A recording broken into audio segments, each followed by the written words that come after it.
तेरा कुछ नहीं बिगाड़ पाएगा, किंतु मैं तेरा अस्तित्व नष्ट कर दूंगी। होगा मेरा लल्ला तैयार, होगा मेरा लल्ला तैयार।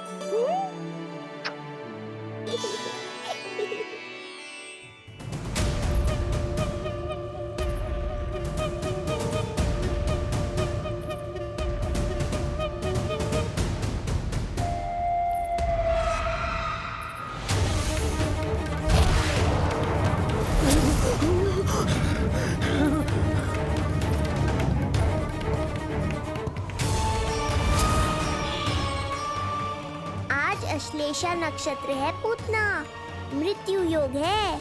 यदि अभी तुमने गोकुल की सीमा में प्रवेश करने का दुस्साहस किया तो परिणाम की उत्तरदायी तुम स्वयं होगी। सत्य कहा तूने, मृत्यु योग ही है आज तेरा। देख, तेरी मृत्यु गोकुल में प्रवेश कर रही है। रोक सकता है तो रोक के दिखा।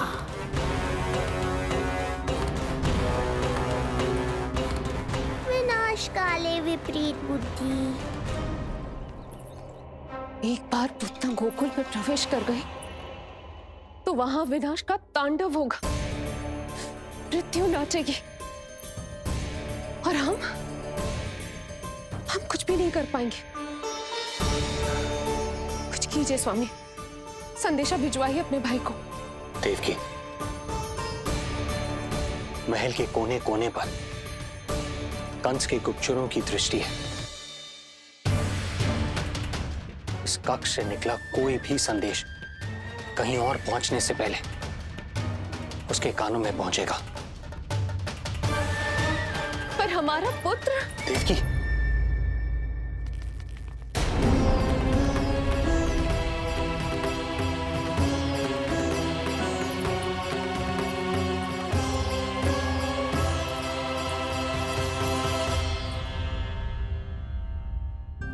भाई, आप यहाँ सब ठीक तो है?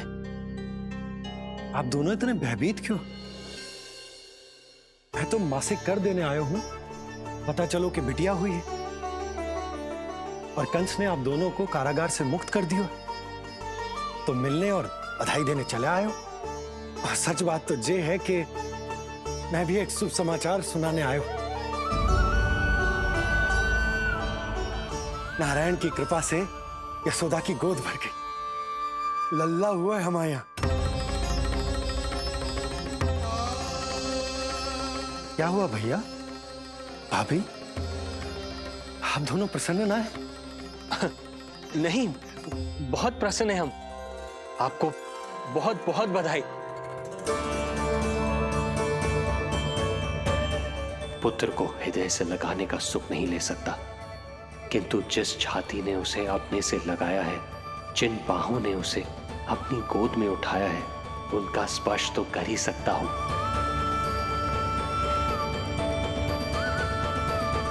भैया, पुत्र स्वस्थ तो है ना? वो दूध ठीक से पीता है ना? और भाभी जी उसे डकार दिलवाती है ना? नींद ठीक से होती है उसकी? भोजन विश्राम सब आवश्यकता के अनुसार कर रहा है ना? और भाभी जी से कहिएगा कि उसे केवल कोमल वस्त्र ही पहनाए और उसके सोने का गद्दा भी कोमल होना चाहिए। देवकी को रोकना होगा, अन्यथा अभी सारा भेद खुल जाएगा। एक चीज का विशेष ध्यान रखिएगा, उसके नहाने का जल ज्यादा गर्म नहीं होना चाहिए। और देवकी, सांस तो ले लो।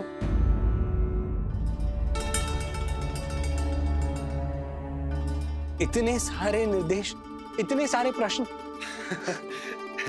भाभी आप चिंता ना करो, हम हमारे लल्ला का बहुत अच्छे से ध्यान रख रहे। और यशोदा तो ममता में बावरी हो गई, क्षण भर के लिए भी नीलमणि को स्वयं से दूर ना करती, हृदय से लगा के रखती। आज लल्ला का पालना उत्सव हो रहा है और मुझे पूरा विश्वास है कि यशोदा ने कोई कमी ना छोड़ी होगी। लल्ला को इतना अच्छे से सजाया होगा कि बस पूछो ही मत आप। यदि हम भी वहां होते तो? अपने नेत्रों से देख पाते उसे। उसके माथे का मोर मुकुट जैसे उसकी सुंदरता में चार चंद्र लगा देता है, और उसके नेत्र मानो कमल के फूल, शांत, धीर गंभीर।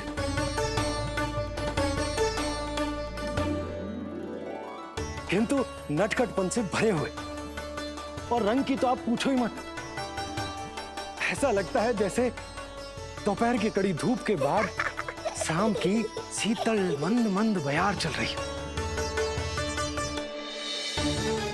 आज जब लल्ला पालना उत्सव में सज संवर कर आएगो ना, तो सब के सब मंत्र मुग्ध हो जाएंगे। आज जब लल्ला पालना उत्सव में सज संवर कर आएगो ना, तो सब के सब मंत्र मुग्ध हो जाएंगे। तो सब के सब मंत्र मुग्ध हो जाएंगे। तो सब के सब मंत्र मुग्ध हो जाएंगे।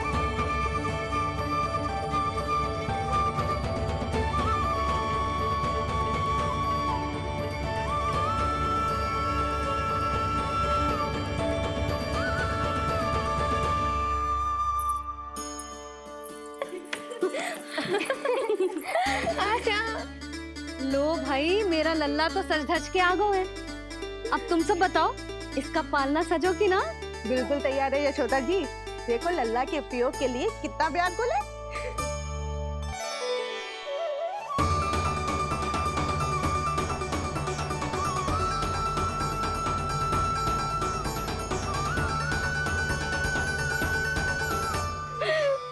चल लल्ला, आराम से सज।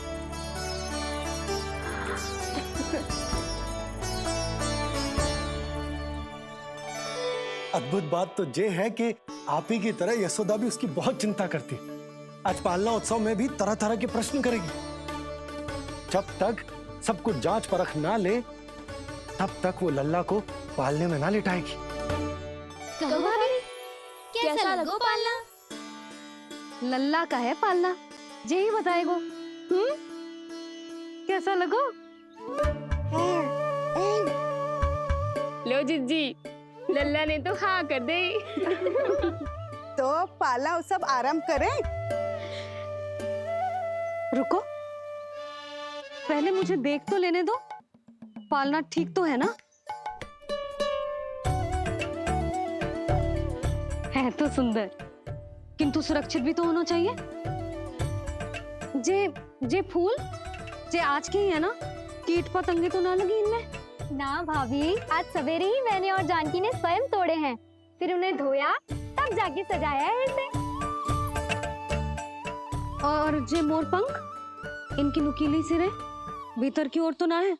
मेरा लल्ला को चुभ गई तो?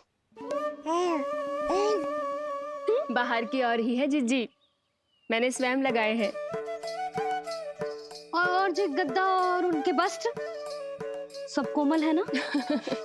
हाँ हाँ हाँ जिज्जी, आपके सारे निर्देशों का ध्यान रखो है हमने। अच्छा अच्छा। और जे पालना, जे सुरक्षित तो है ना? बाहर उठा लेगो ना मेरे लल्ला को?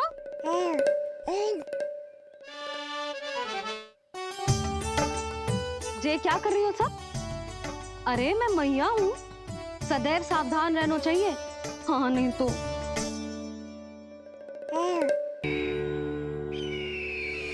हृदय प्रसन्न हो गया भैया ये सब जानकर, बहुत प्रसन्नता हुई।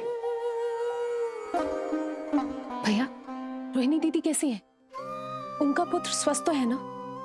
हाँ भाई नंद, रोहिणी कैसी है? सब कुशल मंगल है। मेरी भाभी और भतीजा दोनों आपको बहुत स्मरण करते हैं, आपकी प्रतीक्षा कर रहे। नंद भाई, मेरी ओर से क्षमा मांगिएगा अपनी भाभी से। उनसे कहना मैंने जो कुछ भी किया, उन्हें कंस के अत्याचारों से बचाने के लिए किया। वो समझती, आपकी परिस्थिति का आभास है उन्हें। लो, मैं तो भूल ही गई हूं। भाभी ने आपके लिए पेड़े और बिटिया के लिए वस्त्र भेजे। बिटिया कहाँ है? क्या हुआ? सब कुछ ठीक तो है ना?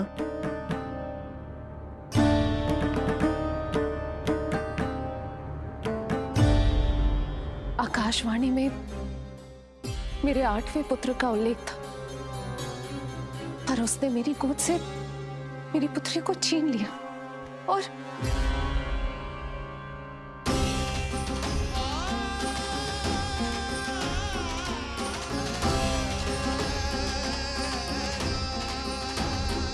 तो फिर नारायण के अवतार वो कहाँ गए? वो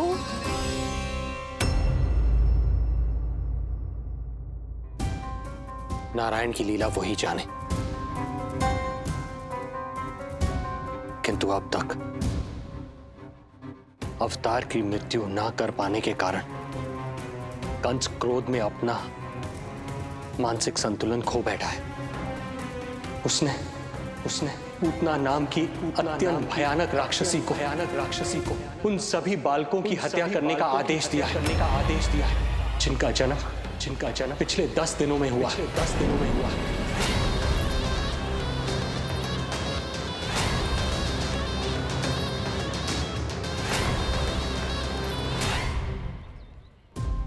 भाई नंद, इसलिए आप सावधान रहिए।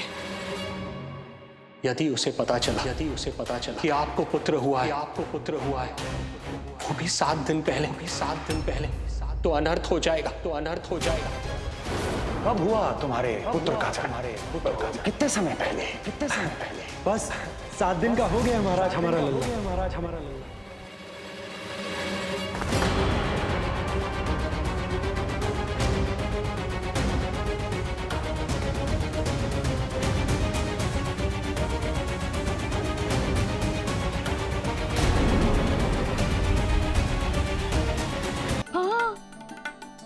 बाबा अभी गए भी ना कि जे अभी से उनकी प्रतीक्षा करने लगो है। देख रही हो जीजी?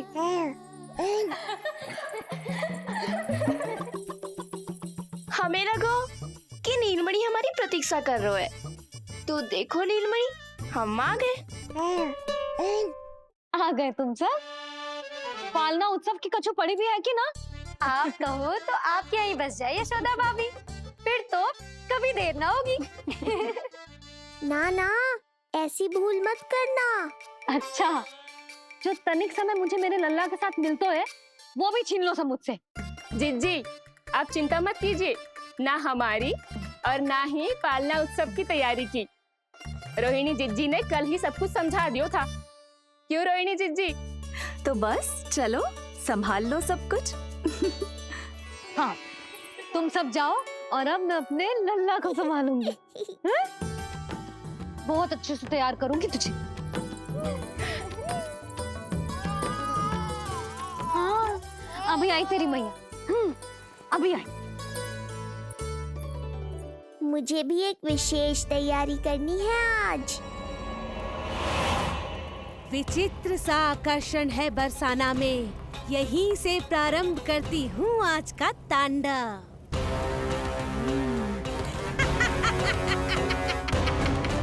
ना, बरसाना नहीं, कोई और स्थान भी नहीं। आज तो पूतना को यहीं आना। तुम सब बताओ, इसका पालना सजो कि ना? बिल्कुल तैयार है यशोदा जी। देखो लल्ला के उपयोग के लिए कितना व्याकुल है। राक्षसी को उन सभी बालकों की हत्या करने का आदेश दिया है जिनका जन्म पिछले 10 दिनों में हुआ।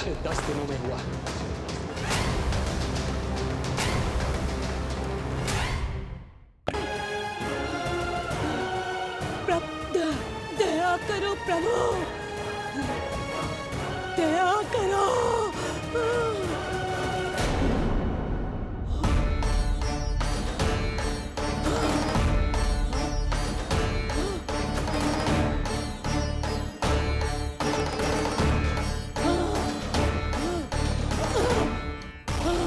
जान मुझे।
अधम नराधम निशाचरी अभिमानी हो गई थी प्रभु। विष्णु अवतार की हत्या का प्रयत्न किया मैंने। कैसे सोच लिया एक निर्दोष अबोध शिशु को विष पिला दूंगी। मुझसे बहुत बड़ी भूल हो गई है प्रभु, मुझे क्षमा कर दीजिए। हम सब जो भी करते हैं अपने पूर्व जन्म के कर्मों के कारण ही करते हैं। तुम भी इसका अपवाद नहीं हो पूतना। आज तुमने जो किया उसका संबंध तुम्हारे पिछले जन्म से था, जब संसार तुम्हें रत्नमाला के नाम से जानता था। मैं रत्नमाला? हाँ, राजा बलि की पुत्री रत्नमाला। बलि दैत्यों के राजा थे, बहुत ही शक्तिशाली, और मेरे परम भक्त दैत्य गुरु शुक्राचार्य की सहायता से वो अमर हुए और पृथ्वी और स्वर्ग के सम्राट बन बैठे। यज्ञ पूर्ण होने के बाद वो सभी याचकों को उपहार देने लगे। तब मैंने बौने ब्राह्मण का अवतार लिया, वामन अवतार।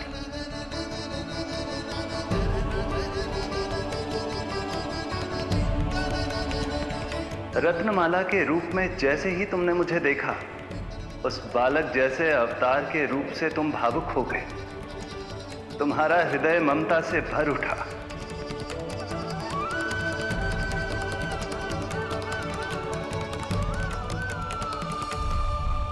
अब एक ही अभिलाषा है मेरी, तुम्हें पुत्र रूप में पाना, गोद में खिलाना, अपना दूध पिलाना।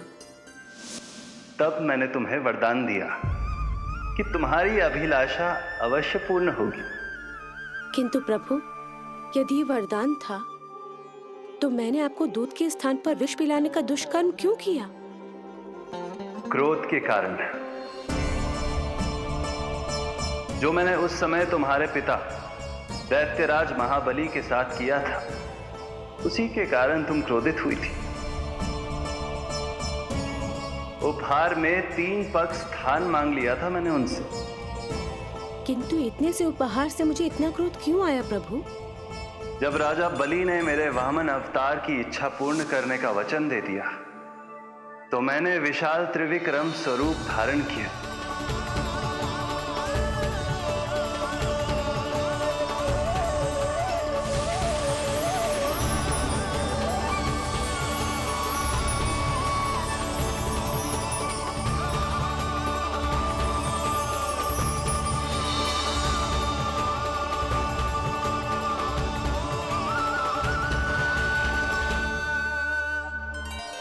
प्रथम पग में मैंने संपूर्ण पृथ्वी नाप ली, दूसरे पग में नाप लिया विशाल स्वर्ग,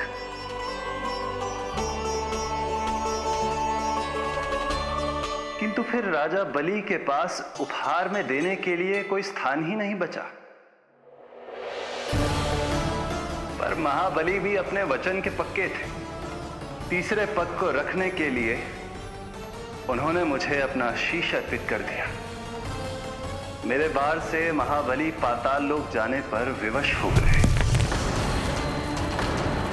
अपने पिता के साथ हुए इस व्यवहार के कारण ही तुम्हें क्रोध आया था।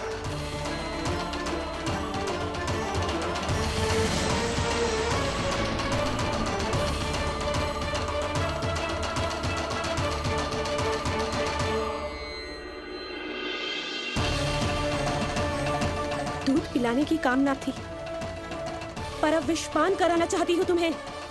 विषपान। तुम्हारी वो मनोकामना भी अवश्य पूर्ण होगी। मन ही मन ऐसा वरदान दिया था मैंने तुम्हें। और आज तुम्हारी दोनों इच्छाएं पूर्ण हो गई हैं रत्नमाला। भले ही तुम्हारी नियत में विष था, पर तुमने मेरी भूख मिटाने का उपक्रम किया, मुझे अपने पक्ष से लगाया। यही कारण है कि तुम मेरे लिए मेरी मां के समान पूजनीय हो गई हो। और इसीलिए अब से तुम सभी बंधनों से मुक्त हो।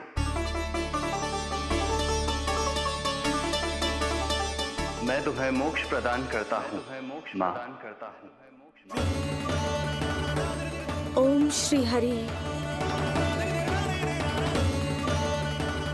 एक शंका और है प्रभु, मेरे हाथों इतने सारे निर्दोष शिशुओं की हत्या क्यों हुई? जिन शिशुओं के प्राण तुमने लिए उनके पूर्व जन्म के कर्मों के कारण इस जन्म में उन्हें अल्पायु ही होना था। यही विधि का विधान था रत्नमाला।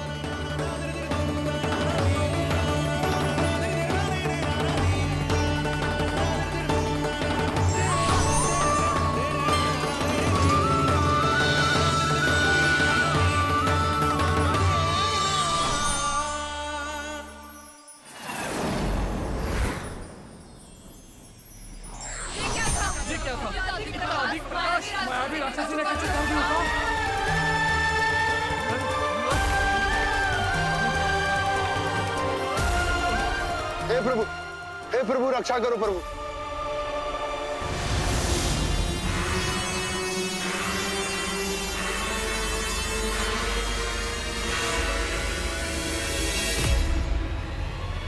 वो देखो,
तुम दोनों ठीक हो?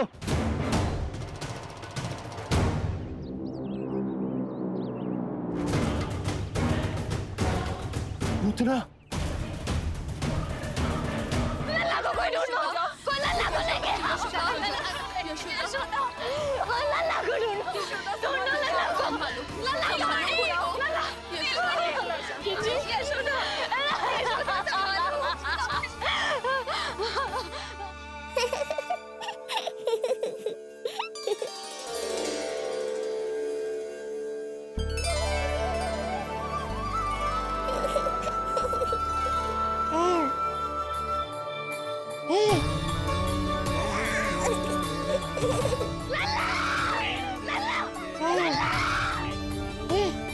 सीढ़ी लेके आओ कोई। नीलमणि घबराना मत।